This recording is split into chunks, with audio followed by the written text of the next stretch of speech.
Hello, welcome back. We are going to complete our animation on our car with square wheels. For some reason it has square wheels, and we're going to be using functions, and it is going to blow your mind. So let's start off with our cube, and because I did this already earlier today, I just noticed it was easier to do the math when it was a 2 by 2 by 2 cube. So that's just from the experience of doing it before. Because everything's happening in the middle and we're rotating in the distance here, it's just easier if it's 1 unit. Okay, we are all set. So, a procedural animation, we want this thing to both rotate and move, and the moving is more complicated. So we're going to start with that, and we just have to our goal is to make this thing do a little bounce. It's going to look kind of awkward because it won't be rotating, it'll just be bouncing.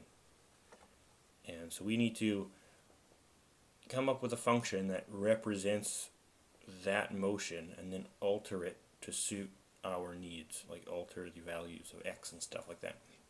So first of all, we're going to take these tracks, we're going to delete them.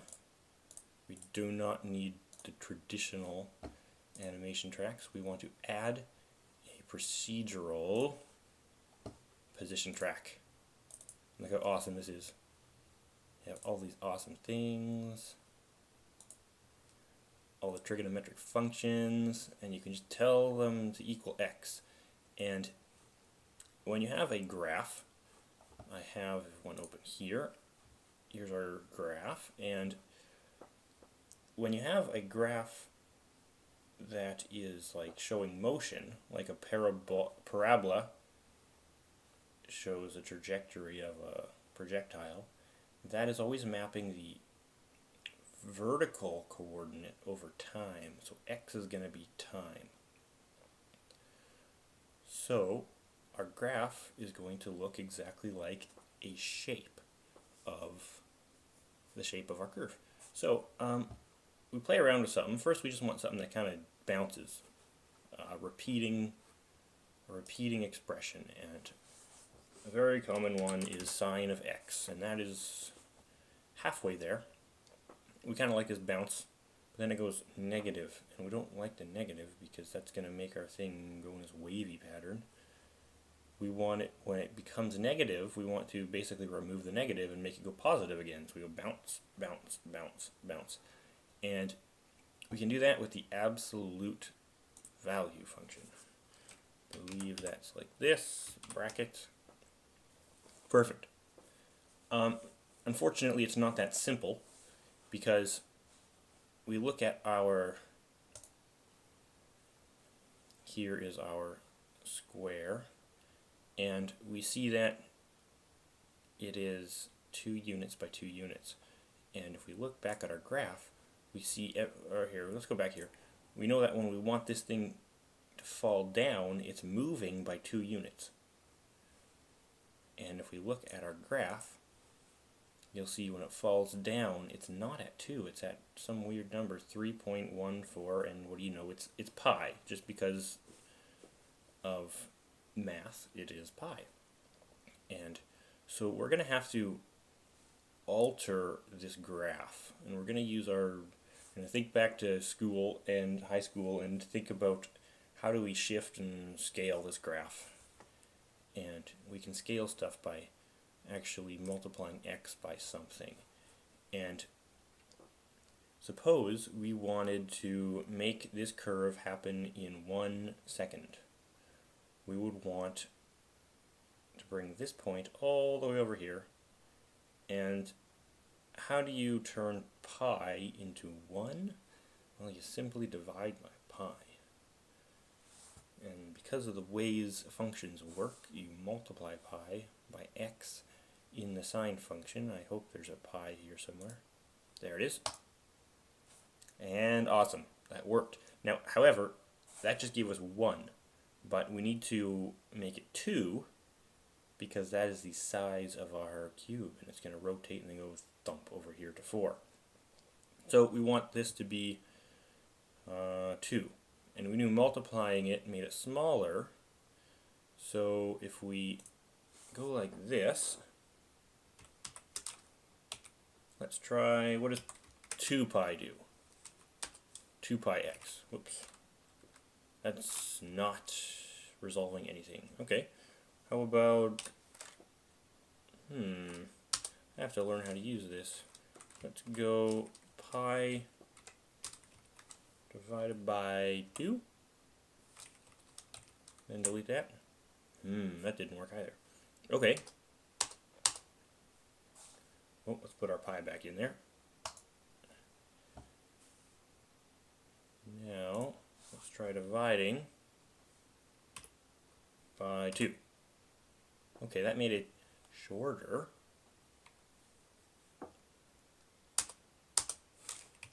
What about 2 pi? Okay, so what we want is actually 0.5 pi. Well, there we go. It's a little bit of trial and error. You don't even have to know stuff about functions. Yeah, so because multiplying it by pi shrunk it lots, multiplying it by less shrunk it less. So now we have the interval is proper. But we're not done yet.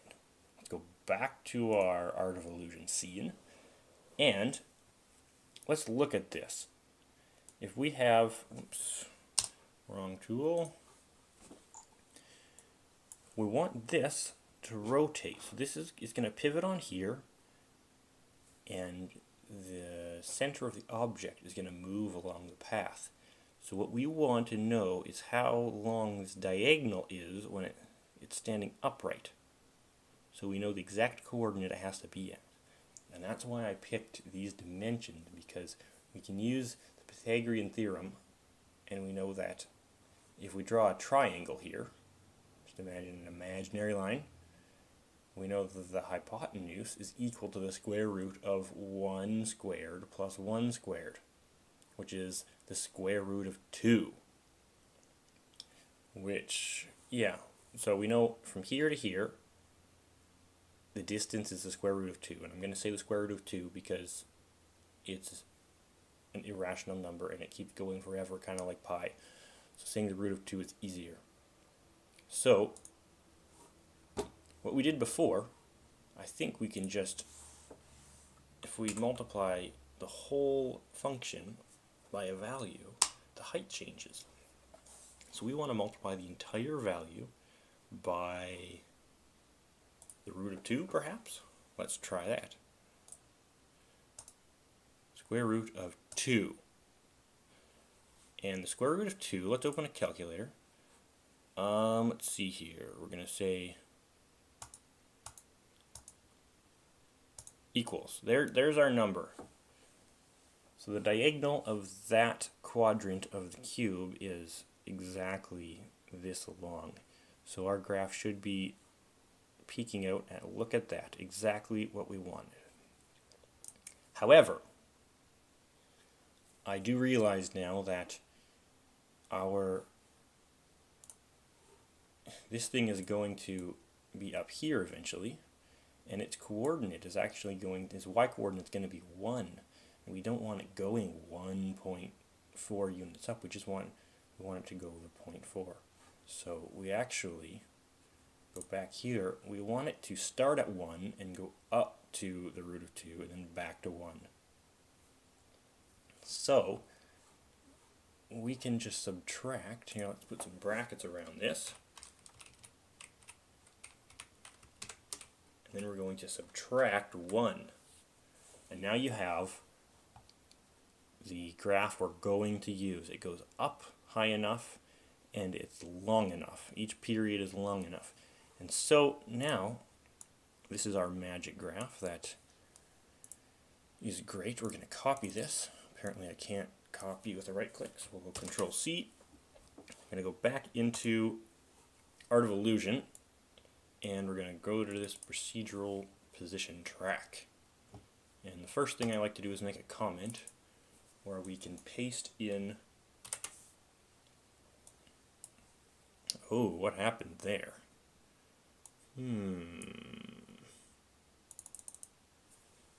Let's delete that, I guess.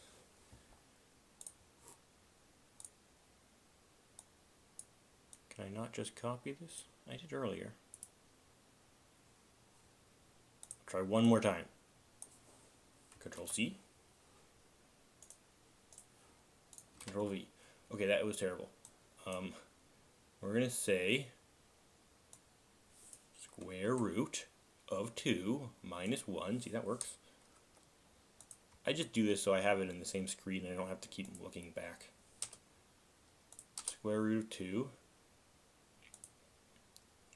Oh, I see, this is like code for right bracket, left bracket, absolute value of, oh, this is a mess. It worked perfectly fine at school. And the sine of this, that's bogus. Let's get rid of that. Oh, backspace, backspace. Okay, that's kind of good. I'll remove that space. Yeah, okay, and then to make it all more understandable, we're going to say y equals. Now it's a function. So now we have this here.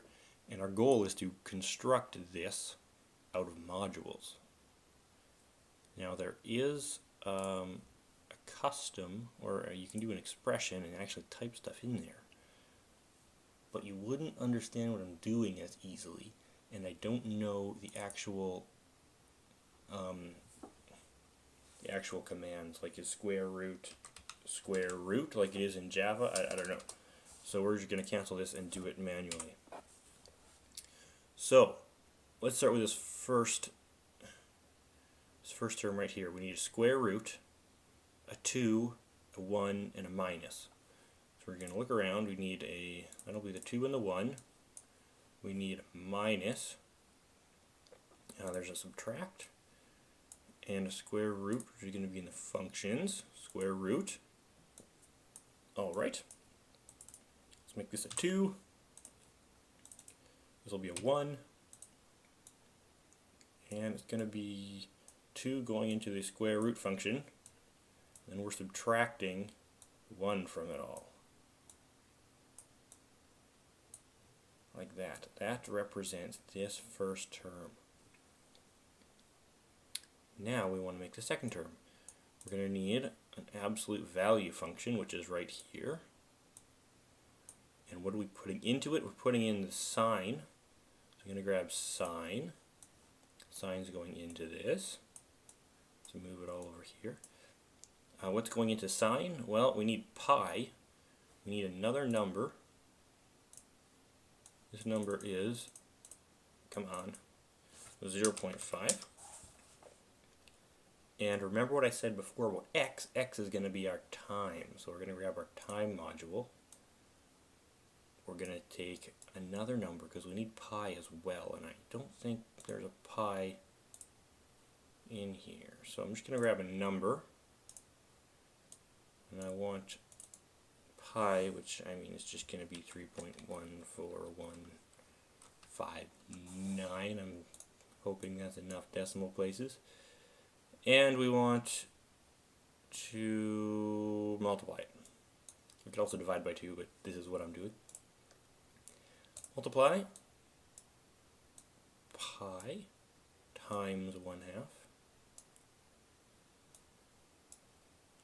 Pi times 1/2 times x. So we need another one of these. I can also Control C, Control V.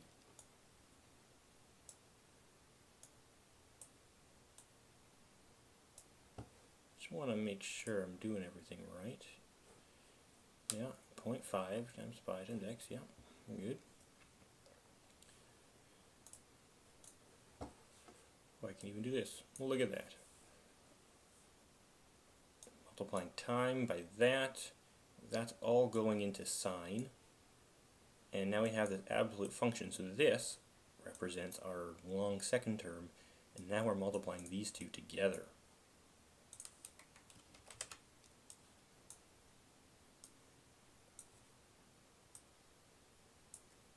And this is a function, y equals this. So we do that, And we have to remember that x is time. I forgot this earlier, and I was like, what? It's just bouncing up and down. And now we just hope I did all that right, and we'll go and see what happens. And what do you know? Let's go to 0, do some zooming out. That means at 1 second, it's at the peak. At 2 seconds, it's down at the bottom again. So that is perfect. So we have the bounce. Slow it down a bit. Boing, boing, boing. Okay. I'm liking it. Now, let's again say that this x-axis is our ground, and we want to move this up by 1, and simply shifting a graph vertically, you just simply add that number, the displacement, to the graph itself. So I'm going to delete this, and grab a addition, throw that in there, get another number. This number is going to be 1. I really hope this works. That didn't really do anything. Interesting. When I watch this back later, I'll realize my mistake here. Let's check this out again. There's my mistake. I didn't actually plug it in. And now we're sitting on the ground. Perfect. Now we can play this back. Bounce, bounce, bounce. Perfect. Now we just need rotation. And since this is constant movement, like it's constant speed. It's not slowing down or accelerating. So the rotation, I'm thinking, can be just a constant rotation. And once again, this is a benefit from our aligning everything to the grid. We know that every 2 seconds we want it to rotate by 90 degrees. So we need a procedural rotation track.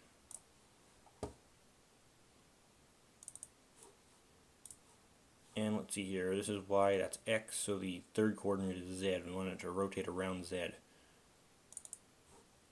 So let's say time goes to z. Now we play this back.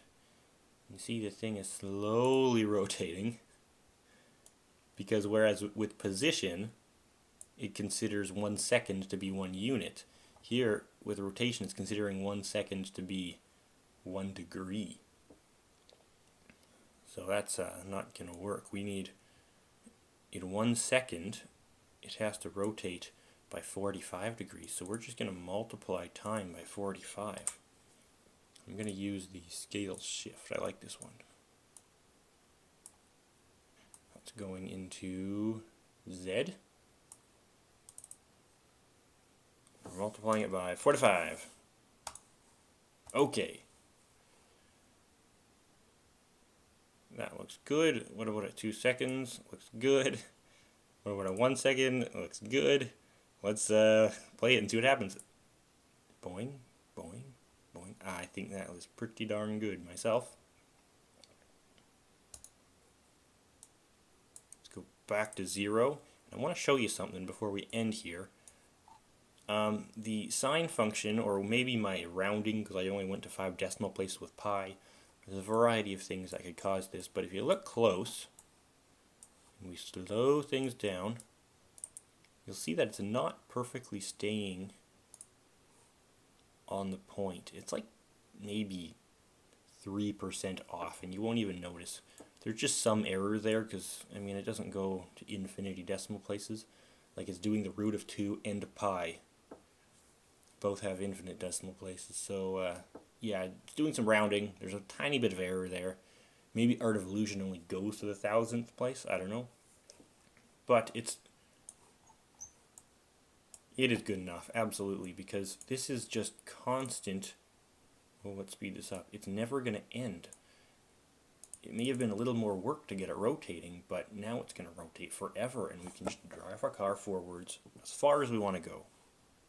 So I'm going to end the video there. I still want to like make a contraption and wheels and axle and stuff like that, but I'm going to have to save that for the next video because my hard drive may be filling up from fraps. So yeah, see you next time.